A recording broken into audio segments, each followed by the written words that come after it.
আজকের ভিডিওটা তেমন কোনো স্পেশাল না। আজকে সকালে হচ্ছে আমি ঢাকা আসব, তো আমার ছোট বোনকে সাথে নিয়ে আসব। সে বিদায় আমাদের 7টার দিকে বের হতে হবে। তো সেই ক্ষেত্রে তো তাড়াহুড়া করে সকালবেলা কিছু খাওয়া হয় না। এমনিতে আমি সকালবেলা ঘুম থেকে উঠে কিছু খাই না। তো বাড়ি থেকে যেহেতু ছোট বোনকে নিয়ে আসব, আম্মা তার জন্য কি করেছে দেখেন। এ হচ্ছে প্যাকেট কিং করে পাঠিয়ে দিয়েছে, ভাত দিয়েছে, সাথে প্লেট দিয়ে দিছে, সাথে একটা বড় দেখে আমও দিয়ে দিছে খাওয়ার জন্য। আসলে ভিডিওটা করার আমার কোনো টার্গেট ছিল না, কারণ আম্মা আমার নিয়ে অলওয়েজই টেনশন করে। যে আপনারা হয়তো জানেন আমি রেন্টেকারে গাড়ি চালাই, খাওয়া দাওয়া কোনো টাইম ঠিক থাকে না। যারা রেন্টেকার চালায় তার সবারই একই অবস্থা, খাবারের কোনো টাইম ফিক্স থাকে না।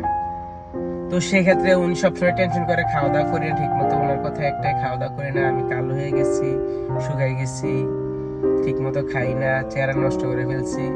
আসলে রেন্টে গাড়ি চালাইলে মানে এরকমটাই হয়, স্বাভাবিক। কারণ টাইম মেনটেন করা যায় না, খাওয়ারও ঠিক মতো খাওয়া যায় না, সকালেরটা দুপুরে, দুপুরেরটা বিকালে।